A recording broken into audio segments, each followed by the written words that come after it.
Dans la région de Tillabéri, sur la rive droite du fleuve, dans le cadre de la lutte contre l'orpaillage clandestin et ses conséquences sécuritaires, une patrouille des forces de défense et de sécurité basée à Tamou a mené le 31 mars 2025 une opération de démantèlement d'un site illégal situé dans la localité de Kaleyenu.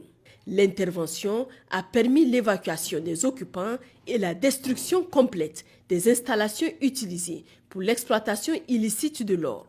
Cette action s'inscrit dans les efforts continus visant à éradiquer ces sites, souvent liés au financement des groupes criminels dans l'espace AES. Par ailleurs, à Torodi, dans la nuit du lundi 31 mars au 1er avril, vers 5 heures du matin, une tentative d'infiltration a été déjouée à proximité d'une position des forces de défense et de sécurité. Un individu se déplaçant discrètement à vélo a tenté de s'approcher des installations militaires, vraisemblablement pour recueillir des renseignements. Repéré par la sentinelle en poste, il a refusé d'obtempérer aux sommations et a été intercepté après avoir été légèrement blessé à l'épaule par un tir d'avertissement. Lors de la fouille, plusieurs téléphones portables ainsi que des documents compromettants confirmant ses intentions malveillantes ont été retrouvés en sa possession. Il a été mis à la disposition des services compétents pour interrogatoire. Dans la zone de Namaro, une patrouille conjointe des forces de défense et de sécurité a été déployée le 1er avril à Mbanga, un village situé à 30 km au sud-ouest de Goté et à 18 km à l'ouest de Namaro, suite à des informations faisant état d'une violente bagarre survenue la veille aux environs de 22h30. À leur arrivée, les forces ont pris contact avec le chef du village et des représentants des deux communautés concernées afin de comprendre les causes du conflit et d'évaluer la situation. Le bilan des affrontements fait état de 2 jeunes victimes âgées de 17 et 18 ans déjà inhumées avant l'arrivée des FDS. 4 autres personnes ont été blessées, dont 2 grièvement. Dans le cadre de l'enquête, 3 individus soupçonnés d'être impliqués dans ces violences ont été interpellés et remis à la brigade territoriale de gendarmerie de Namaro. À l'issue de l'intervention, un appel à la retenue et à la cohésion sociale a été adressé à l'ensemble des habitants. L'importance du dialogue et de la médiation a été soulignée comme moyen privilégié de règlement des différends afin d'éviter toute escalade de violence. Il a été rappelé que les affrontements ne conduisent qu'à des pertes humaines et à des divisions préjudiciables à l'harmonie communautaire. Dans cet esprit, il a été recommandé de renforcer les liens entre les différentes composantes de la population en favorisant le respect mutuel, la tolérance et l'entraide. Toute situation conflictuelle devait être signalée sans délai aux autorités locales afin de permettre une résolution pacifique et d'éviter des tensions susceptibles de fragiliser la stabilité du village. La nécessité de préserver un climat de paix a été mise en avant comme une responsabilité collective. Dans la même région, sur la rive gauche du fleuve, au sein de l'opération Almahou, une patrouille des forces de sécurité intérieure a découvert dans la nuit du dimanche 29 mars dernier une motocyclette neuve abandonnée aux abords de la ville de Filengue. Bien cachée, elle était probablement destinée à être récupérée plus tard par des groupes criminels. Cette méthode de dissimulation est une tactique bien connue de nos services. En effet, les ravitailleurs des groupes criminels l'utilisent pour contourner la surveillance des forces de défense et éviter toute identification directe. Grâce à leur vigilance, les forces engagées ont intercepté ce matériel avant qu'il ne tombe entre de mauvaises mains, contribuant ainsi à perturber les flux logistiques des groupes hostiles. À l'est de Sanam, le mardi 1er avril 2025, une alerte a été lancée concernant une incursion de bandits armés à moto visant à extorquer les biens des habitants du village de Douna Marqué.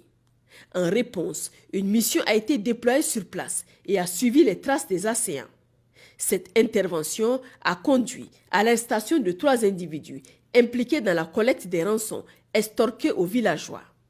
Ils ont immédiatement été remis à la brigade territoriale d'Abala pour la suite de la procédure judiciaire.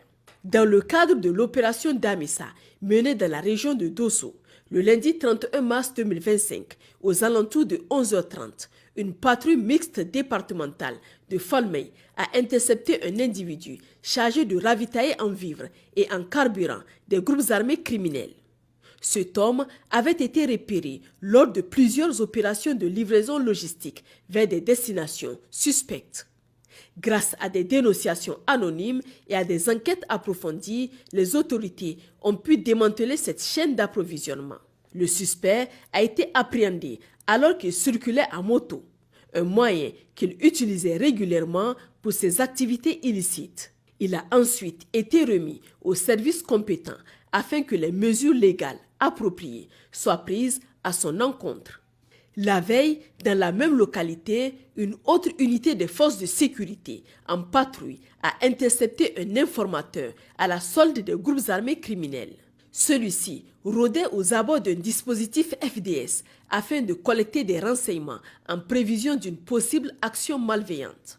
Dans la région de Maradi, au sein de l'opération Yerda, les forces de sécurité en poste à Sangarewa ont été informées le 1er avril 2025 de la présence de bandits armés embusqués aux abords de Dogon Farou. Ces criminels opéraient des braquages nocturnes en s'attaquant aux voyageurs. Leur dernier forfait remonte au lundi 31 mars aux environs de 5 heures du matin lorsqu'un commerçant empruntant cet itinéraire a été violemment agressé, dépouillé de ses biens et blessé. Dès réception de l'alerte, un détachement a été immédiatement dépêché sur place.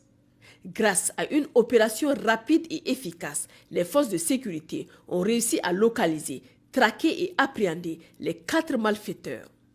La victime, quant à elle, a été évacuée vers un centre de santé pour recevoir les soins nécessaires. Dans la nuit du 30 au 31 mars, aux environs de 23h40, une autre intervention des forces de défense et de sécurité a permis l'arrestation d'un individu connu pour ses activités criminelles à Madeni El Haj. Identifié comme un grand bandit et un trafiquant de drogue notoire, il est soupçonné d'être en lien avec un autre chef de gang opérant depuis Jibia au Nigeria. Bien qu'aucune drogue n'ait été retrouvée sur lui au moment de son interpellation, il était en possession de 19 300 Naira et d'un téléphone basique. Par ailleurs, 3 de ses complices ont été formellement identifiés et font actuellement l'objet de recherches actives. L'enquête a également révélé que le suspect possède une maison inhabitée à Madeni El Haj où il se rend rarement, probablement pour éviter d'attirer l'attention. Après son interpellation, il a été remis à la gendarmerie pour des investigations approfondies afin d'établir ses connexions criminelles et d'éventuelles ramifications avec d'autres réseaux. Dans la région de Zender, sous la juridiction de la zone de défense numéro 3, dans le cadre des investigations sur la formation d'une bande criminelle dans la ville de Gidigir, les forces de l'ordre ont interpellé le lundi 31 mars 2025 vers 13h 2 individus impliqués qui ont ensuite été conduits à la brigade de gendarmerie de Gouré. Lors de leur interrogatoire, les malfrats ont révélé qu'un pistolet automatique était en possession du 3e membre du groupe. Une perquisition a donc été menée à son domicile le lendemain, permettant son arrestation ainsi que la saisie d'un pistolet de calibre 9 mm avec un chargeur approvisionné. À l'est du pays, dans la région de Difa, dans le cadre de l'opération Nalewa Dole, le dimanche 30 mars dernier, les éléments du poste militaire de reconnaissance de Bosso ont arrêté 2 membres actifs de Boko Haram alors qu'ils s'apprêtaient à rejoindre leur groupe criminel après un séjour auprès de leur famille. Parallèlement, un détachement des forces de sécurité a découvert à Toumour un important dépôt logistique ennemi. Le matériel saisi comprenait des vivres, des équipements destinés à la fabrication d'engins explosifs improvisés, ainsi que divers produits dopants utilisés par les criminels pour endoctriner leurs nouvelles recrues et les préparer au combat. En marge des opérations, les forces de défense et de sécurité continuent de renforcer leurs liens avec les populations civiles. Dans ce contexte, des centaines de kits alimentaires ont été distribués aux personnes démunies afin de soutenir leur résilience et de leur permettre de célébrer le dimanche dernier la fête de Ramadan dans de meilleures conditions. Au nord, dans la région d'Agadez, dans la matinée du mardi 1er avril 2025, suite à l'exploitation de renseignements fiables, la patrouille spéciale de la brigade d'intervention et de recherche d'Agadez, engagée dans l'opération Tsarankassa phase 2, a intercepté 2 camions transportant du carburant introduit clandestinement depuis l'Algérie. L'intervention s'est déroulée sur l'axe El Mekki-Tablot à environ 120 km d'Agadez. La saisie a permis de récupérer 16 cuves de 1000 litres de gasoil chacune, 5 fûts de 230 litres, soit un total de 17 150 litres de gasoil, ainsi que 5 tuyaux de canalisation. Auparavant, après avoir été informé de la détresse d'une dizaine de personnes dans le désert, un détachement a été envoyé depuis le poste militaire de reconnaissance d'Inabangrit pour mener une opération de sauvetage. À environ 24 km au nord-est de leur position, la patrouille a confirmé les informations reçues et secouru 11 individus qui ont ensuite été évacués vers le poste afin de recevoir une prise en charge. Chers compatriotes, nous vous exhortons à continuer le soutien à nos vaillantes forces de défense et de sécurité en maintenant et renforçant votre mobilisation pour vaincre les ennemis de l'intérieur comme de l'extérieur. À cet effet, nos lignes vertes restent disponibles 24 heures sur 24. Pour les forces armées nigériennes, le 40-40. Pour la gendarmerie nationale, le 40-00. Pour la garde nationale du Niger, le 280. Pour la police nationale, le 83-83. Vive le Niger, libre et souverain. Vive les forces de défense et de sécurité. Vive les citoyens résilients et engagés.